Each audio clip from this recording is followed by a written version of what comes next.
Hello and welcome to the Cinematic Trinity, where we talk movies, games and TV shows. I'm Kieran. I'm Tula. And I'm Michael. Today we're going to be talking about Dune Part Two, which came out very recently. I can't remember the exact date. Friday. Yeah. There we go. Michael's the numbers man. And he says his day. So we're just going to be giving kind of brief thoughts and what we kind of thought about it, go by the story a little bit maybe. Who knows? Find out by listening.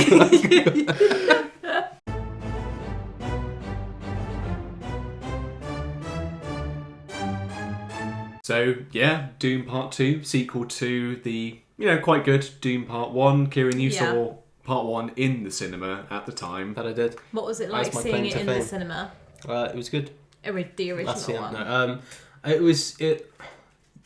I think it's like this one because you get the sound of being in the cinema and the atmosphere a little bit more, and especially when you're seeing things like the sandworms for the first time, it just you can't beat that in a cinema with a film like this that's very cinematic to begin with.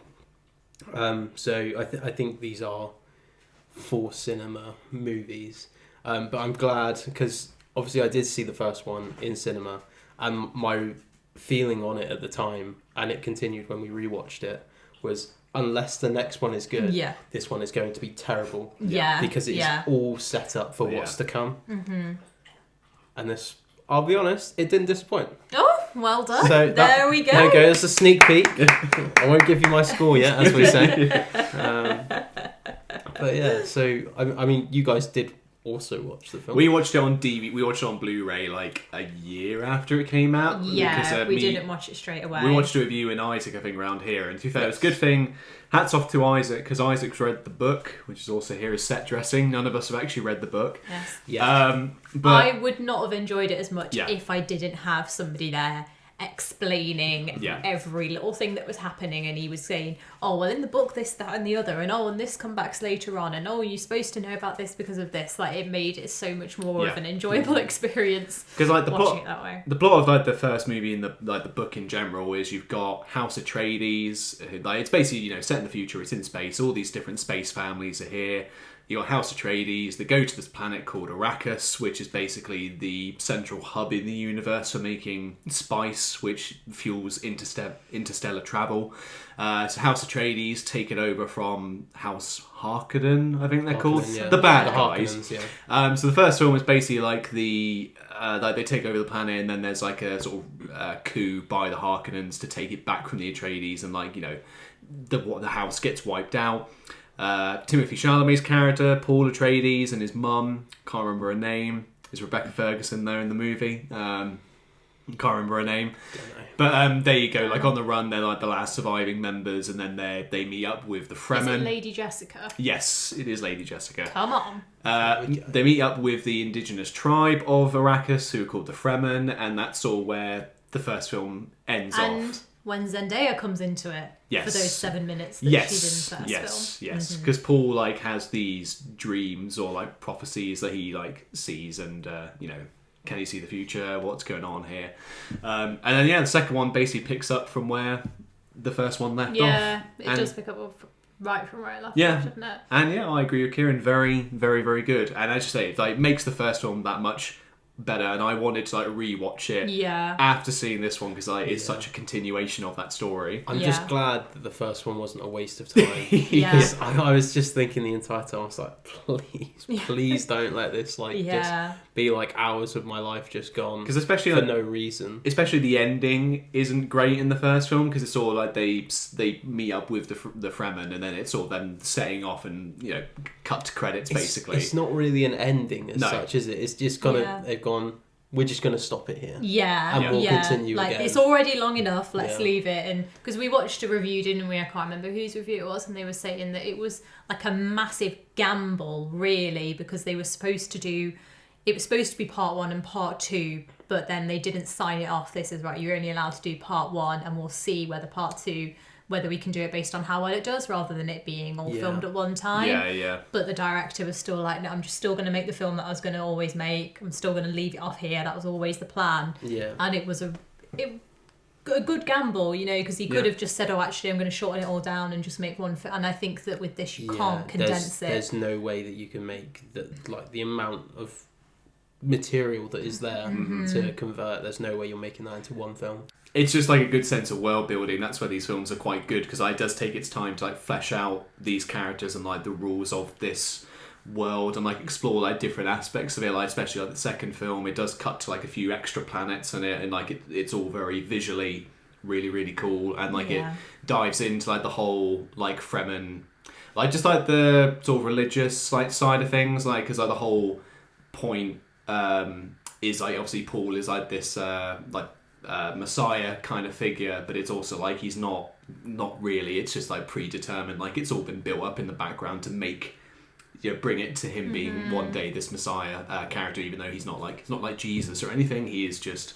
it's all like these years of just behind the scenes politics and you know, shaping the world to bring about him. Yeah, because at the start he kind of agreed, he said, you know, because his mum has to drink this like poison and she survives the poison, and they're all kind of saying, oh, it was written that this woman was supposed to come and survive the poison, and he was saying, well, no, she's been trained, like she's been training all her life to do whatever it is in the body to mean that the poison has less effect, so it's not a miracle. Yeah. But then he kind of comes to believe it himself, doesn't he? I think, is that kind of what happens? That was my interpretation, that he believes then himself that too many things happen. No, we'll get into it more like we'll get into it more in like the spoiler section, but like apologies, he is like a reluctant Messiah, like he is very much like look, I'm really not this chosen one, like you guys, like, you know, don't worship me or anything like that. But obviously as the movie goes on, it's just circumstance forces him to go down this route even though he doesn't want to, kind of thing. I think just sticking with like the general stuff for the minute there, I think just so many things in this film worked really well. Again, I sort of said, looks like epic, and like just the visuals. Just say that I would just like to say that if you're going to watch this film, or if you have any interest in this film, go and see it at the cinema. Yeah. Do not watch this film at home, because there is just nothing more incredible than being in the cinema. And it's not even watching it, you could literally just sit there and listen. All the sound design in this film is just incredible, and you can just feel it all like vibrating through your body, and it's just such an amazing feeling. I think do not watch it at home. Either watch in the cinema or just have like a cinema grade soundbar in your house to like properly enjoy. Michael, a cinema grade soundbar. We want people to go back to the cinema. Well, we do. I'm just saying, like that. Wait for it to be in the cinema. Go watch it in the cinema, and then when it's out, when you get the DVD, go buy a cinema grade soundbar, and then you can. I don't think cinemas use soundbars. Well, it's to say, you know, I don't know. My soundbar to be extremely pedantic. Oh, you just need something with surround sound. Surround sound speaker system. Yeah. Get a home cinema. Just build an extension on the garden. Yeah, exactly. Just have a cinema. Oh my god, I would love to do that. If I ever had like loads of money, I don't really care about a lot of things, but I would love to have like a cinema room. I think that would be incredible. Definitely. That's why you should subscribe to our Patreon that we totally basically give us money so we can live out our dreams. For legal reasons, that's a joke. Yeah. So visually very good, sound design very good, and performance wise as well, I think everyone does a really good job. Fantastic. I don't really like Timothée Chalamet. I don't know why. He's just one of those people that I didn't like, but after seeing him in this, he was really good. I really enjoyed his performance. I think he was brilliant in it. Austin Butler, who we know as Elvis, and that's the only known as Elvis. Yeah, literally. But that's what you see. You think of Austin Butler, you think Elvis, don't you? Because everybody's just so aware of the fact that he played Elvis, that he completely changed his voice and he can no longer talk. Like, to see him doing something completely different was great. Obviously, he was bold. He had no eyebrows. It was so different. His accent was different. So I think it was a real treat to see him doing something different. Definitely. What do you think, Kieran? You liked Elvis? Do you like seeing him in something different? I did like Elvis. This is a known fact about me. It's one of the few sitting around this table that did. Yeah. I mean, I've got this thing at the moment where my brain doesn't work, so I didn't realise it was Austin Butler until the credits rolled. Oh my god, you didn't, did you? And then I was just like, Of course it is. Yeah. Like, who else was it going to be? I said to you as well, the same thing happened with Florence Pugh. I was just like, yes, that is... Oh, of course. Of course it's her. Yeah. So, yeah, I think it's just my brain is old and decrepit at the ripe old age of 23. Yeah. So... Yeah, I mean, he was obviously really good in it, and you can tell he's had to work really hard to get out of the Elvis voice for this one. But there's a scene, and I'll bring it up later, but it's with Timothée Chalamet and Austin Butler, which was like my favourite part of the film. It's a little bit cliched, but it's like it works really well, so I quite like it. But we'll bring that up later on in spoilers, because that's like probably quite a big part of the film. I really liked Javier Bardem in the movie. He was the religious one, wasn't he? Yeah, he was like the lead, like that group they were with. He was like the leader of like the Fremen. He was Stilgar, and he's What's just the funniest thing that's come out of it? There's just like loads of memes now, because like, but in like the whole Paul being like this messianic figure, like Stilgar is basically one of the believers in Paul, thinking he is Lassan or Gaib, I think is the name. So he's just like, he's the one, and then Paul turns around and says, I'm really not the one, like you should be worshipping me. And it just cuts to the next scene where he's like got a bunch of guys around him. It's like, he's just so humble, he doesn't say he is the one, which means that he is the one. It's just really, really funny, just like again how he's like keeping up this whole he is just the Messiah. Like it's just really, he's just so funny in that respect, and it's just all these memes keep coming out. Like I saw one As where it was prophesied. it was like just like Paul Atreides recycles a cup, and it's like, as it was written, he is the Messiah. So it's just some really good memes coming out of it. It was a nice bit of humour in the film that I wasn't expecting. Like I think that in a way is very different from the first one as well, because I like from what I remember of watching it. I know we only watched it a couple months ago, but as I say, Civ brain. So I don't remember there being that much humour. No, especially the start of this film, there was a lot of parts that they clearly did for humorous effect. Because they go into a lot of like, because Paul was living with the Fremen, he's got to like learn their ways. So it's like they do some comedic moments with him like becoming one, or like they don't quite trust him yet. So there's some good rapport there, and like I mean even like people like Austin Butler's pretty funny in it, like just some of the stuff he does. I found Dave Bautista quite funny. I do like Dave Bautista. Anything that Dave Bautista's in, he's just gives it his all.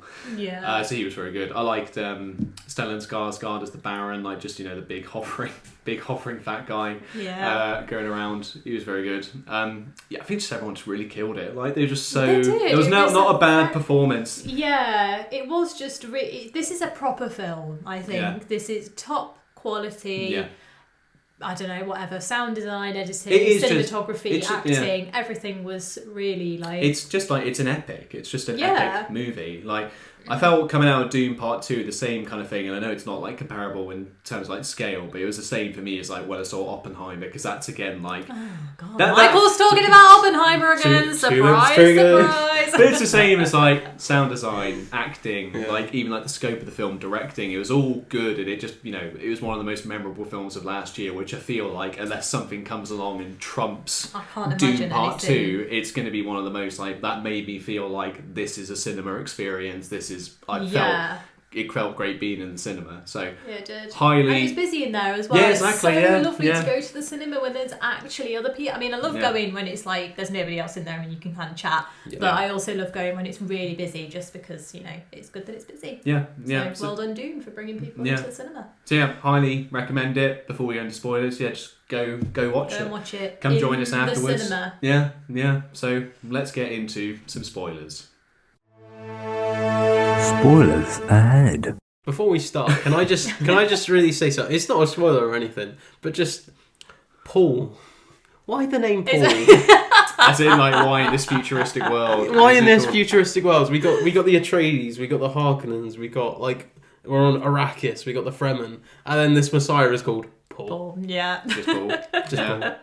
Yeah. Oh, I've been holding that in for a little while. I just had to get it out. I'm so sorry, Michael. No. You clearly feel very strongly about that. I'll fight to the death. I don't often see you like so animated about your opinions. Well, some things you just can't compromise. It is very on. dumb. I think, especially when you got like other characters there, and you just got Paul. I'd love to know the thought process behind. I wonder if that was like the last name he came up with. I bet he just character. put like a name into like a random name generator. Paul. Yeah. We'll go for that. Go for that. That's a good one. So the plot of like Dune Part Two, again, it's a continuation of Dune Part One. It's basically the Fremen are trying to liberate Arrakis from the Harkonnens, and like the Harkonnens, obviously the bad guys, are trying to like tighten their hold and exterminate the Fremen. So it just basically follows them along, like doing all these different like missions to like they'll destroy their helicopters, they'll destroy their like spice, like farming equipment, like the big industrial things they use. So just, and obviously Paul's becoming part of the Fremen, rides a sandworm. That's a really good scene where he rides the sandworm. Like again, that's just that is a great scene. Sound design, music, just all like it's all just, comes together. yeah, doesn't it's just it? really really cool. And like again, there's this thing of his, because Tulip said earlier, like his mum drinks like the special, like the water of life, and becomes like a Reverend Mother, which is like one of the is this like one of like the religious people in like their group? It's sort of like a high priestess kind of thing. And she's basically there to try and like her mission is basically I need to get these Fremen people to believe in my son and think that he is the prophet, even though some of them like don't think that. Yeah. So she's basically there just trying to like boost this legend up, which like there's a whole like thing on like, again, it's all predetermined, like them like years, centuries ago, the I'm trying to remember what the name is now, but like the group that his mum's part of, like this sort of group of women who deal with like prophecies and like influencing politics and stuff. They like introduce this concept to the Fremen that there will be this Messiah figure. He will do X, Y, and Z, which proves he is the Messiah figure. And then obviously Paul comes along, does some of those things, and it's kind of like, oh, this guy right here. So that's sort of what his mum's deal is throughout the movie. Yeah. I like the woman who has the big hood, who's with, because that's her from Street Dance, isn't it? Who? I need to fact check this now. As in the ballet teacher. Yeah. Oh. Like the old lady. With the hood on Yeah. and the veil on, and she's got the box on her head. The Yeah, one it's with the the ballet emperor. teacher. Yeah, Yeah. isn't it? Yeah. Isn't it? I'm gonna have to check Possibly. that. I swear to God it is. I That just is think such it's a hilarious that you remember that film That enough is to know that there's a ballet teacher in it. That's I such a was paying random attention. thing for you to try. Like, of all the movies you could have picked it from, you picked it from Street Dance, the 2010. Yeah, Charlotte Rampling. I have to. Yeah, Dune Part 1 and Dune Part 2. Part 1 and Yeah. 2. See? I Yeah. told you. So that's where I know her from Street Dance. So I Yeah. just really appreciated that she was in it. Even Yeah. though I'm sure, as you say, I'm sure she's known for more important things than that. So I appreciate, and I think that her character was really good as well. And I think that her acting was really good. And her and Florence Pugh talking was, I really enjoyed that. Well, again, it's just like them trying to influence all the different stuff, because it's kind of like we've got this Paul Atreides character who might come out on top and take back Arrakis, but then also we've got Austin Butlin's. Austin Butlin's.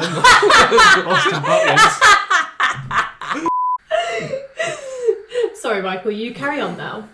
So anyway, they're kind of there to influence the politics, because they're kind of like, we've got Paul in Arrakis who might come out on top in that conflict, but then also we've got this other option, who's Fade Ralpha, who's played by Austin Butler. And they try and test him. Yes, they They do. do, yeah, because they send test him because it's her from James Bond. Leia Seydoux, And, well, so she in? Death Stranding. She is there as a test to basically see what his weaknesses are. And what did they say his weakness? Sort of manipulation. Sex is his weakness. Yeah, and like manipulation or something. He's basically easily suggestible to manipulation, and sex is one of his weaknesses. Cause yeah. I think it's fair. The first scene you see of Fade Ralpha is that Colosseum arena scene, which is really good. Oh, absolutely fantastic! Where it's all black and white because it's the black sun. Yeah. Oh, just fantastic! It looks brilliant. Do you not think, Kieran? It just looks brilliant. Really good. Because that's just a good fight scene. Like basically, they pit him against like all these members of like the Atreides family, like the remaining ones. And it's sort of, a couple of them are drugged, one of them's not, and there's like a really good fight scene between him, the one who's not drugged up, because obviously he can fight better.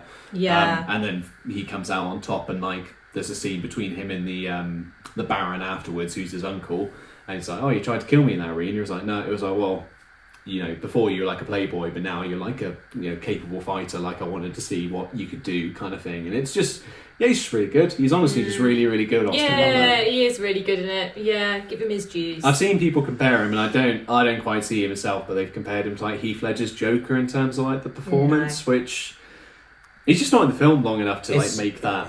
I don't see the comparison there. No, I mean, they're very no different. Like, I comparison. mean, yeah, they're both like antagonists in Yeah. a story, but that's Whether it's like the psychotic Not side. every villain needs to be Heath Ledger's Joker. Do you know what I mean? Like, I'm sorry. He's not even that psychotic. He's Yeah. he's quite military led. Like he's a leader that leads by you follow my commands. Yeah. And my command is absolute. So it's not. It's like whereas Heath Ledger's Joker, that whole entire character is very chaotic. I think there isn't anything. I think Austin Butler's is Not kind at of a all. bit though, like in the fight scenes and stuff. Like he is like No. I Well, think yes, he's aggressive, but Yeah. it's also like it's not aggressive to the point where he's like just flailing like his like dagger around everywhere. No, there's no. intent behind each thing. Yeah. Whereas I and feel he like does like He's clearly very skilled in combat, isn't Yeah. he? So it's not like he's just flailing it's about. like coming up against like a lion, like that kind of Yeah. thing. Like very skilled in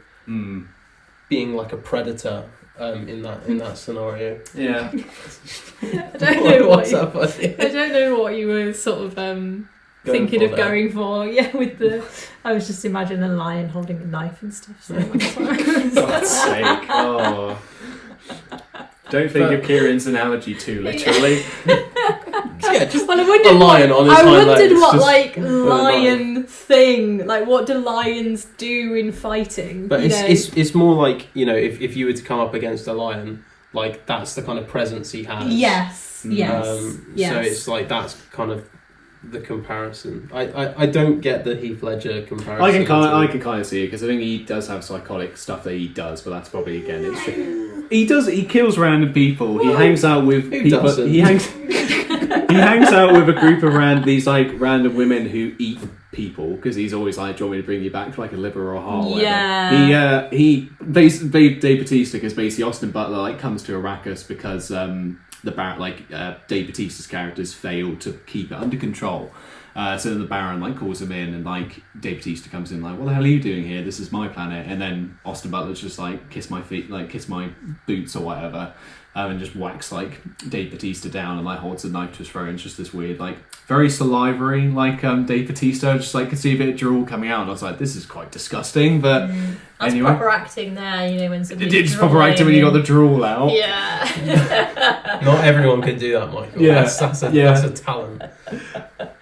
Where were we? So we're not going beat by beat. Why don't you, Kieran, talk about the fact, because you said you wanted to talk about the scene with Austin Butler and Yes. Timothy Chalamet, so why don't you talk about that? It's like kind of at the end of the movie. This is like the final act, and it's where like the Emperor is kind of like held prisoner, and he's like kind of got to do like it's like a trial by combat basically, to see who retains the throne, like who retains it.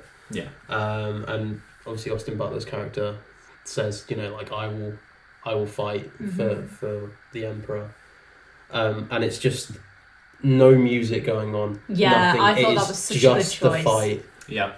And like I know it's been used in like various things. That's why I said maybe it's a little bit tropey, but I really don't care because it looks good, it sounds good, and it really captures your attention when you have the entire film, when you've got like the soundtrack throughout the entire thing and all like the little kind of sounds, like the digestive sounds, everything like that, and then it just goes down to this is just like Paul and what's his name? Fader Alpha.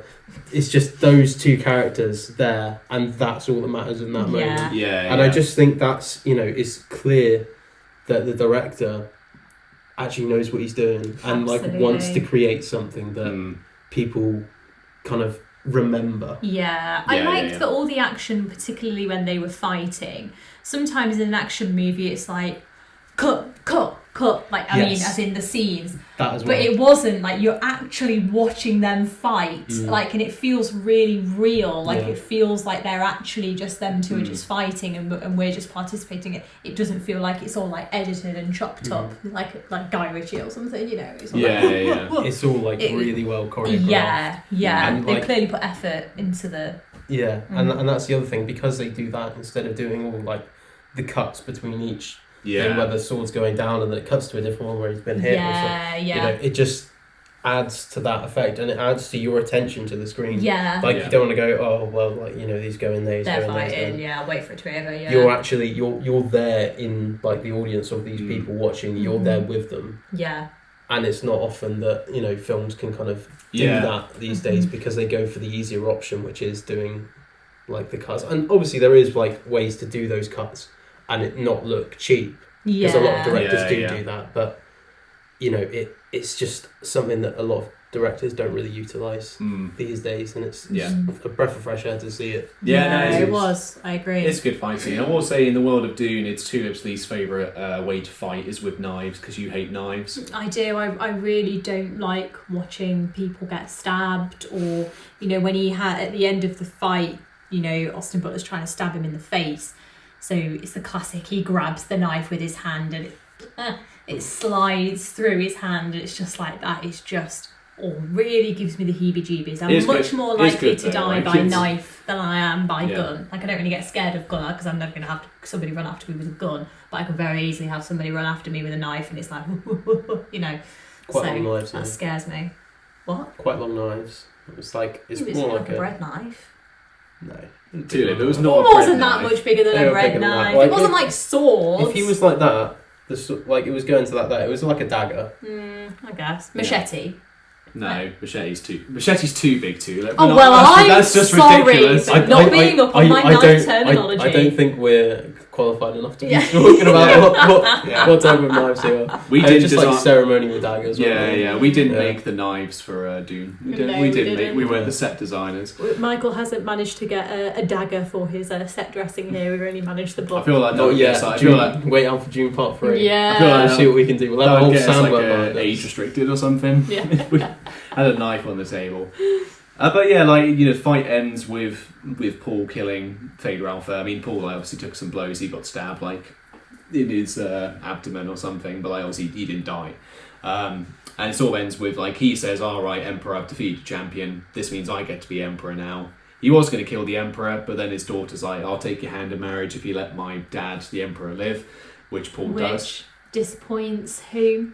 Zendaya. Poor Zendaya. She's the only one who like doesn't believe. Yeah, throughout the whole film, like, she doesn't believe that he's the Messiah, and right up until the end, and she ends up just leaving, doesn't she? So Lord knows what's going to happen to her. She's just out on her own in the desert. Yeah, I thought at the end, like, she obviously goes like she's on the planet, and then she calls the sandworm to like ride it. I thought she was committing suicide by like sandworm. She's like, "Come eat me." Paul's left me. But I mean, it's like, again, Paul's whole thing about this, he doesn't want to be this messianic figure. He just has to do it because it's where needs must kind of thing. Like, he needs to take back Arrakis, but to do that, he needs to get the Fremen on side, and he needs to be their leader, even though, like, you know, he could just live happily with Zendaya, and that's what he says before the fight, like, and before he proposes like the marriage to Florence Pugh's character, the Emperor's daughter. He's like, "I'll love you as long as I breathe." So it's kind of like, look, whatever happens next, I do love you, kind of thing. And then he does that, and then you can see like Zendaya character, I think it's Chani, is it? You see her reactions like, what? And then like during the fight, that they look at each other, kind of thing, and it's, you know, sad. And then she kind of goes on his own, and then Paul, like, he becomes Emperor, but the other houses don't respect that, so he's like, right, holy war time, let's go do a holy war. And then, that's like the next... That's where book, isn't it? Yeah. So where the end of the first book ends, and then there's like 3 more books. Yes. So basically, Dune Part 1 and Part 2 wrap up the Arrakis story, so like that saga, and then the following books are going to be like Paul's holy war and like stuff that follows afterwards, like years afterwards, I think, is where the books sort of go. Like, it ends really well. I was trying to think of like other moments which sort of stood out, to be honest. I don't know. There's nothing that particularly stands out because it's all so natural.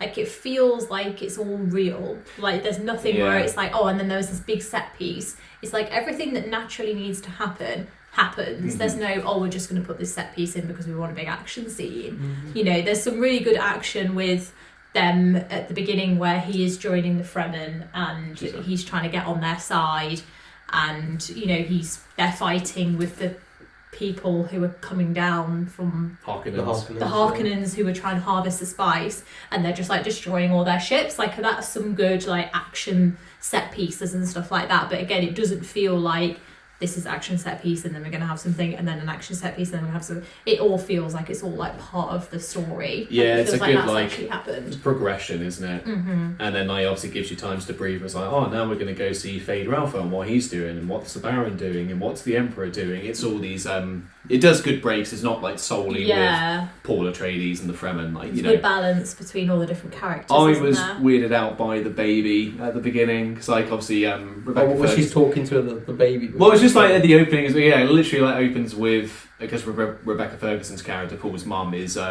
pregnant with Paul's sister. And it's just like the beginning of the film is like just the shot of like the fetus like developing, and I was like, what the hell is going on here? And then when she drinks like the water of life, the blue liquid like goes into the fetus, and I was like, is it gonna like mutate or something? What's happening? And then it's just basically as part of like the ritual, it's like all the previous Reverend Mothers, like I guess like their consciousness just gets passed on to the next one. So it's like because she's pregnant and she drinks the liquid, basically she can communicate with her baby, and it's like really weird. And then she's played by Anya Taylor-Joy in like a flash forward. And I was like, oh yeah, she was there at like the red carpet premiere and stuff, because I was like, didn't even occur to me that she would be in the movie. It's just, Anya Taylor-Joy's here. It did catch me off guard a little bit. I was just like, oh, okay. I hope it works out for her and they actually do the other films and they're actually good. Like, there's nothing worse than coming into a big franchise and it's like, oh, actually, also, to be fair, you're coming when it's going downhill now. To be fair, even if she doesn't come back into it, it's fine. Like, for that part, that's there. Yeah, I do, on the same token of saying that, I like it when like big actors have like really small parts and they still like work with it. I think it's like nice. Brad Pitt in Deadpool 2 movie. Exactly. I don't know if they like they'll have like separate things, and obviously I haven't, like, none of us have read the book, so we don't know how things happen there, and they're not going to include maybe every battle that happens. But I don't know if you guys felt the same about this. Each battle that was had, depending on who initiated, they always had like an overwhelming advantage, and it didn't seem like there was any struggle at all. I don't know if that continues, because like you know, like in a war, obviously, like if you have the advantage in like certain ways, then maybe you will like clear a battle and it will be a lot easier than like, you know, some other battles. But it just felt that like the Harkonnens were really struggling against the Fremen when it was Dave Bautista, and then Austin Butler immediately took over and wiped out all of the North and said the North is now clear, and that happened instantly.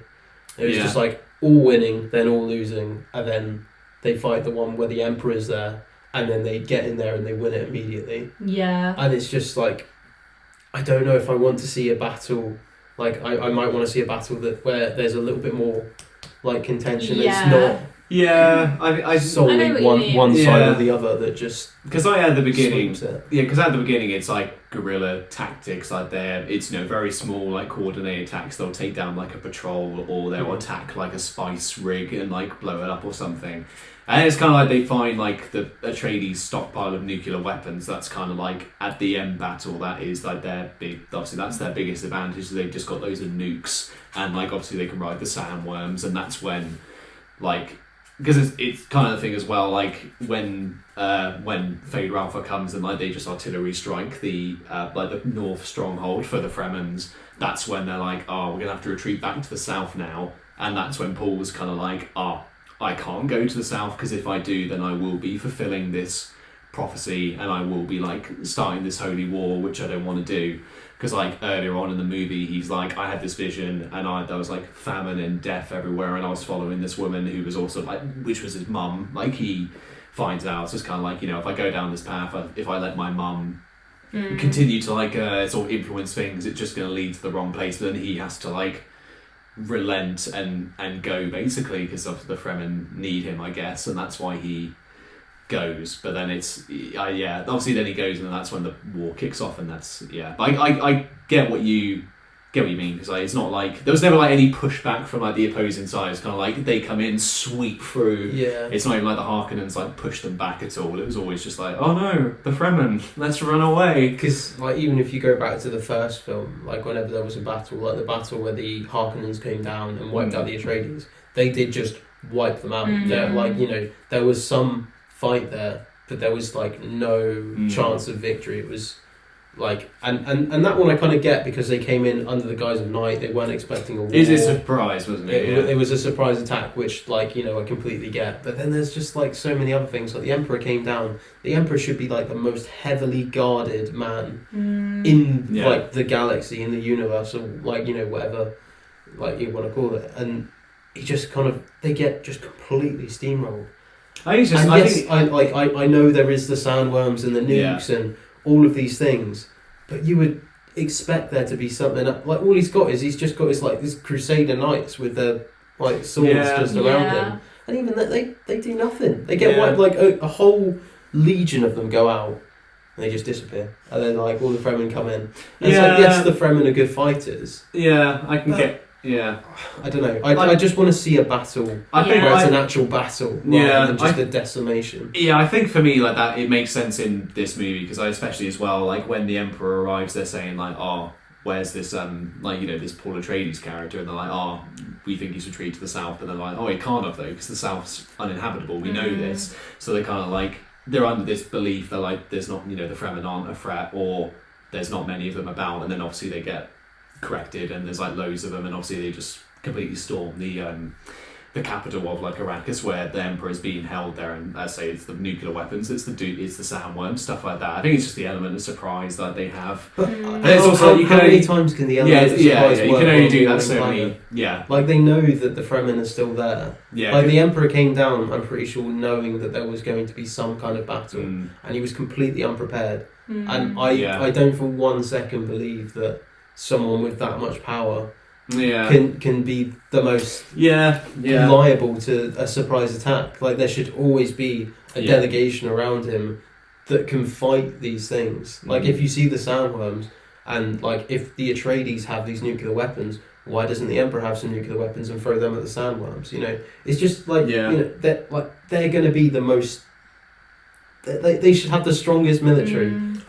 In the entire thing, and they just didn't. I get you. I'm sure that happens in the book as well. So maybe I'm just like critiquing the story on a whole. But I want to see a battle. I don't want to see just one-sided victories. No, I get you. That's a fair critique, to be fair. Like if it just don't make it as easy it's kind of just making it really easy for the good guys to just win. There's no. Like consequences, or like even a thing where like, oh no, we lost the battle, because there's that brief bit where like the north gets bombed, but like that's not a battle, it's a complete like they just have to evacuate. It's not like, oh no, we lost all these Fremen and like we lost the battle and could we lose the war. It's like, no, we'll win, we got all this other stuff, we'll be fine, we're the good guys. Good guys. I'm just trying to think of anything else to cover before we wrap up. I think so. I think that we've covered quite a lot there. Yeah, I think we've done well. A lot does happen. Like there's a lot of like just again like backstory stuff. Like Josh Brolin's character comes back into it. He was very lucky not to die.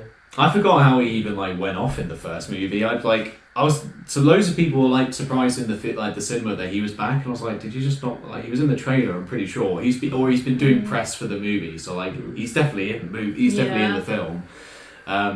But yeah, it's just like good. It's like just good world building. It's just a lot of like explanation about like who are these people, what's their deal, what do the Harkonnens do, what's this planet? Oh, okay, we'll do this now. But yeah, overall, just like very, very, very good. Yeah, I think it was a good film. What would we score it? I'm reluctant to give it a 10. I couldn't say why, so I'm going to say a 9.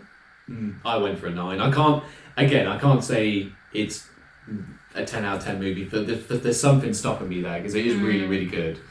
But I just don't know. I'm just going to give it a 9. What do you think, Kieran? I don't know. Well, you've only I- had one critique, Yeah. so you have to dock one. Are you point gonna off at least. make it a 5 out of 10 because the battles were very one-sided? 0. Don't watch it. No. 8.5. Okay, that's fair enough. Go easy. 8.5. Maybe I'll revise that when I watch it again. Yeah, We'll Maybe. see. I think a rewatch is definitely on the table. I'd very much like to rewatch it. I think, if you'll let me to. Would you make me the happiest man alive? Let me rewatch Dune Part 2. But there you have it. That was our review for Dune Part 2. I really can't say enough. Just go watch it. Like, honestly, go watch it in the go cinema. watch the movie. Yeah. Next week, We don't know what we're talking about. well, yet. I'm throwing out the topic now. What we're going to do next week, Oh. and you're going to join me on this ride. Oh. It's been a year since the PSVR 2 came out, so Oh dear. yeah, we're going to talk about where do we stand on it a year later. The PlayStation VR 2. Has Kieran wasted his money on a PlayStation VR 2? We don't need to do the episode. The answer is yes. Hear Kieran's explanation next week. Hear how many times I've played it since buying it next week. The answer will surprise you. And a massive thank you to everyone for watching this episode. Have you guys seen Doom? Let us know on our social medias. Mm-hmm. But in the meantime, I've been Michael. I've been Tulip. And I think Kieran. And that's Delilah. Yeah.